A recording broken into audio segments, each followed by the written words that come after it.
ಸ್ನೇಹಿತರೆ, ನಮ್ಮ ಚಾನಲ್ಗೆ ನಿಮಗೆಲ್ಲರಿಗೂ ಆದರದ ಸ್ವಾಗತ. ಇಂದು ಜೂನ್ 25 ಗುರುವಾರ, ಸನಾತನ ಧರ್ಮದ ಅತ್ಯಂತ ಶ್ರೇಷ್ಠ ಮತ್ತು ಪವಿತ್ರವಾದಂತಹ ಈ ಕಠಿಣವಾದಂತಹ ನಿರ್ಜಲ ಏಕಾದಶಿಯ ಶುಭ ದಿನ. ವರ್ಷದಲ್ಲಿ ಒಟ್ಟು 24 ಏಕಾದಶಿಗಳು ಬರುತ್ತವೆ. ಆದರೆ ಸ್ನೇಹಿತರೆ, ಈ ನಿರ್ಜಲ ಏಕಾದಶಿಯನ್ನು ಯಾಕೆ ಆಚರಿಸಲಾಗುತ್ತದೆ ಗೊತ್ತಾ? ಮಹಾಭಾರತದ ಸಮಯದಲ್ಲಿ ಭೀಮಸೇನನು ಹಸಿವನ್ನು ತಡೆಯಲು ಸಾಧ್ಯವಾಗುತ್ತಿರಲಿಲ್ಲ. ಆದ್ದರಿಂದ ಅವನು ಯಾವುದೇ ಏಕಾದಶಿಗಳನ್ನು ಆಚರಿಸುತ್ತಿರಲಿಲ್ಲ.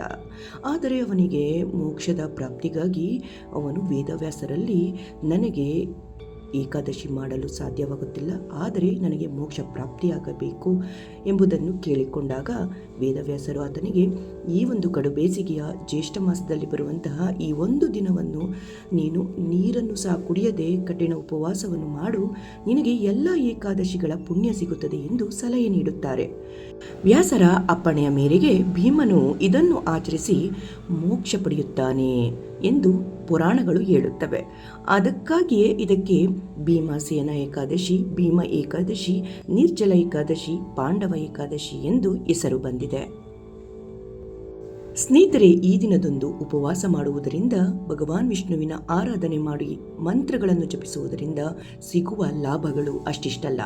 ಶ್ರದ್ಧೆಯಿಂದ ಇಂದಿನ ದಿನ ಮಂತ್ರವನ್ನು ಪಠಣೆ ಮಾಡುವುದರಿಂದ ವರ್ಷದ ಎಲ್ಲ 24 ಏಕಾದಶಿಗಳನ್ನು ಆಚರಿಸಿದ ಸಕಲ ಪುಣ್ಯಫಲ ಲಭಿಸುತ್ತದೆ. ಜನ್ಮ ಜನ್ಮಾಂತರಗಳ ಪಾಪಗಳು, ಗ್ರಹ ದೋಷಗಳು ಮತ್ತು ಮನೆಯಲ್ಲಿರುವ ನಕಾರಾತ್ಮಕ ಶಕ್ತಿಗಳು ದೂರವಾಗುತ್ತವೆ. ಜೀವನದಲ್ಲಿ ಕಾಡುತ್ತಿರುವಂತಹ ತೀವ್ರ ಆರ್ಥಿಕ ಕಷ್ಟಗಳು ಹಾಗೂ ಸಾಲದ ಬಾಧೆಗಳಿಂದ ಮುಕ್ತಿ ಸಿಗುತ್ತದೆ. ಹಾಗೆ ವಿಷ್ಣು ಲಕ್ಷ್ಮಿಯರ ಕೃಪೆ ನಿಮ್ಮ ಮೇಲೆ ಸದಾಕಾಲ ಇರುತ್ತದೆ. ನಿಮ್ಮ ಮನೆಯಲ್ಲಿ ಸುಖ, ಶಾಂತಿ, ಸಂಪತ್ತು ತುಂಬಲು ಮತ್ತು ಸಾಕ್ಷಾತ್ ಲಕ್ಷ್ಮೀನಾರಾಯಣನ ಅಖಂಡ ಕೃಪೆ ಪಡೆಯಲು ಇಂದಿನ ಈ ವಿಶೇಷ ವಿಡಿಯೋದಲ್ಲಿ ನಾವು ಭಗವಾನ್ ವಿಷ್ಣುವಿನ ಅತ್ಯಂತ ಶ್ರೇಷ್ಠ ಹಾಗೂ ಸಕಲ ಪಾಪಹರವಾದಂತಹ ವಿಷ್ಣು ಗಾಯತ್ರಿ ಮಂತ್ರ ಮತ್ತು ಮೂಲ ಮಂತ್ರವನ್ನು ಒಟ್ಟಿಗೆ ಸೇರಿಸಿ ಪ್ರತ್ಯೇಕವಾಗಿ 21 ಬಾರಿ ನಿಮಗಾಗಿ ಪ್ರಸ್ತುತಪಡಿಸುತ್ತಿದ್ದೇವೆ. ಈ ವಿಡಿಯೋವನ್ನು ಎಲ್ಲೂ ಸ್ಕಿಪ್ ಮಾಡದೆ ಈ ಮಂತ್ರವನ್ನು ಪೂರ್ತಿಯಾಗಿ 21 ಬಾರಿ ಭಕ್ತಿಯಿಂದ ಕೇಳಿ, ಜೊತೆಯಲ್ಲೇ ಪಠಿಸಿ ಅಥವಾ ಮನಸ್ಸಿನಲ್ಲೇ ಜಪಿಸಿ. ಈ ವಿಡಿಯೋ ನೋಡುತ್ತಿರುವ ಎಲ್ಲ ಸ್ನೇಹಿತರು ಈಗಲೇ ಕಮೆಂಟ್ ಬಾಕ್ಸಲ್ಲಿ ತಪ್ಪದೆ ಓಂ ನಮೋ ನಾರಾಯಣಾಯ ಎಂದು ಬರೆದು ನಿಮ್ಮ ಭಕ್ತಿಯನ್ನು ಸಮರ್ಪಿಸಿ. ಹಾಗೆ ಮನಸ್ಸಿನಲ್ಲಿ ಏನಾದರೂ ಒಂದು ಆಕಾಂಕ್ಷೆ ಇದ್ದರೆ ಅಥವಾ ಏನಾದರೂ ಚಿಂತೆ ಇದ್ದರೆ ಅದನ್ನು ದೇವರಿಗೆ ಸಮರ್ಪಿಸಿ ಈ ಮಂತ್ರವನ್ನು ಭಕ್ತಿಯಿಂದ ಕೇಳಿ. ಬನ್ನಿ ಸ್ನೇಹಿತರೆ, ಈಗ ಇಂದಿನ ಪವಿತ್ರ ದಿನ ಮಹಾ ಮಂತ್ರವನ್ನು ಶ್ರದ್ಧೆಯಿಂದ ಆಲಿಸೋಣ. ಓಂ ನಾರಾಯಣಾಯ ವಿದ್ಮಹೇ ವಾಸುದೇವಾಯ ಧೀಮಹಿ ತನ್ನೋ ವಿಷ್ಣು ಪ್ರಚೋದಯಾತ್. ಓಂ ನಮೋ ನಾರಾಯಣಾಯ ಶುಭಂ ಭವತು. ಓಂ ನಾರಾಯಣಾಯ ವಿದ್ಮಹೇ ವಾಸುದೇವಾಯ ಧೀಮಹಿ ತನ್ನೋ ವಿಷ್ಣು ಪ್ರಚೋದಯಾತ್. ಓಂ ನಮೋ ನಾರಾಯಣಾಯ ಶುಭಂ ಭವತು.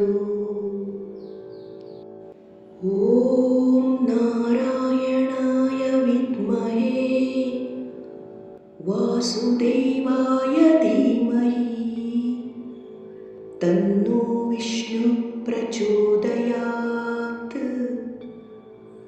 ಓಂ ನಮೋ ನಾರಾಯಣಾಯ ಶುಭಂ ಭವತು. ಓಂ ನಾರಾಯಣಾಯ ವಿದ್ಮಹೇ ವಾಸುದೇವಾಯ ಧೀಮಹಿ ತನ್ನೋ ವಿಷ್ಣು ಪ್ರಚೋದಯಾತ್. ಓಂ ನಮೋ ನಾರಾಯಣಾಯ ಶುಭಂ ಭವತು. ಓಂ ನಾರಾಯಣಾಯ ವಿದ್ಮಹೇ ವಾಸುದೇವಾಯ ಧೀಮಹಿ तन्नो विष्णु प्रचोदयात्। ॐ नमो नारायणाय शुभं भवतु। ॐ नारायणाय विद्महे वासुदेवाय धीमहि तन्नो विष्णु प्रचोदयात्। ॐ नमो नारायणाय शुभं भवतु। ॐ नारायणाय विद्महे वासुदेवाय धीमहि तन्नो विष्णु प्रचोदयात्।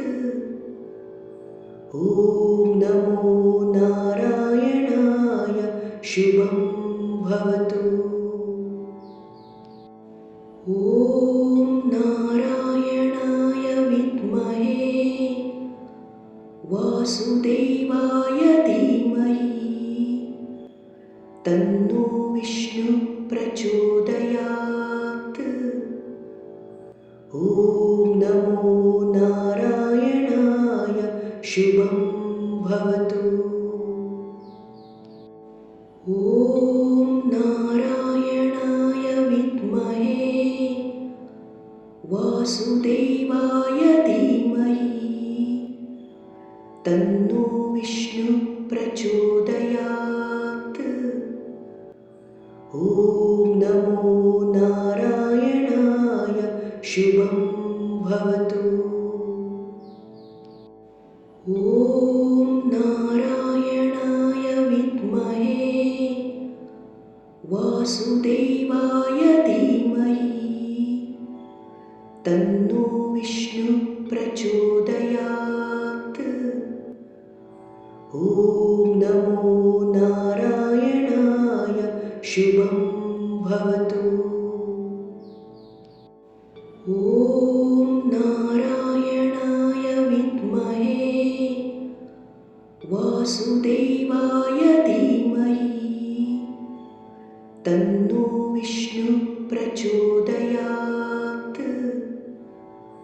ॐ नमो नारायणाय शुभं भवतु। ॐ नारायणाय विद्महे वासुदेवाय धीमहि तन्नो विष्णु प्रचोदयात्। ॐ नमो नारायणाय शुभं भवतु। ॐ नारायणाय विद्महे वासुदेवाय धीमहि तन्नो विष्णु प्रचोदयात्। ॐ नमो नारायणाय शुभं भवतु। ॐ नारायणाय विद्महे वासुदेवाय धीमहि तन्नो विष्णु प्रचोदयात्। ॐ नमो नारायणाय शुभं भवतु। ॐ नारायणाय विद्महे वासुदेवाय धीमहि तन्नो विष्णु प्रचोदयात्।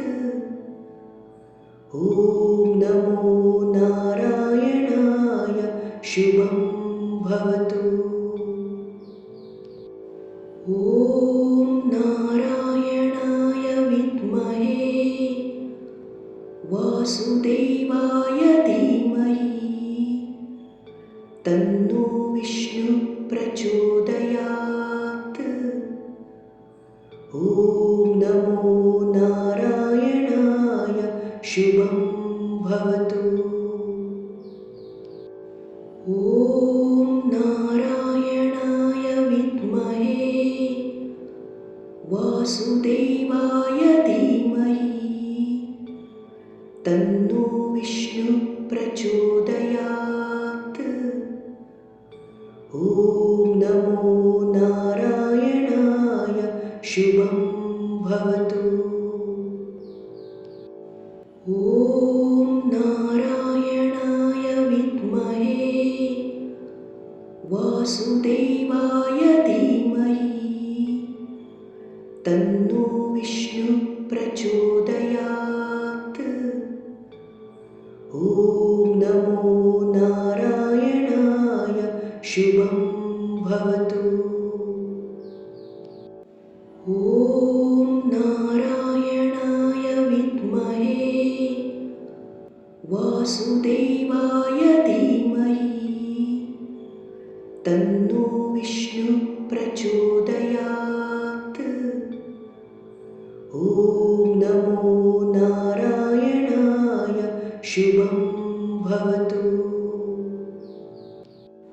ॐ नारायणाय विद्महे वासुदेवाय धीमहि तन्नो विष्णु प्रचोदयात्। ॐ नमो नारायणाय शुभं भवतु। ॐ नारायणाय विद्महे वासुदेवाय धीमहि तन्नो विष्णु प्रचोदयात्। ॐ नमो नारायणाय शुभं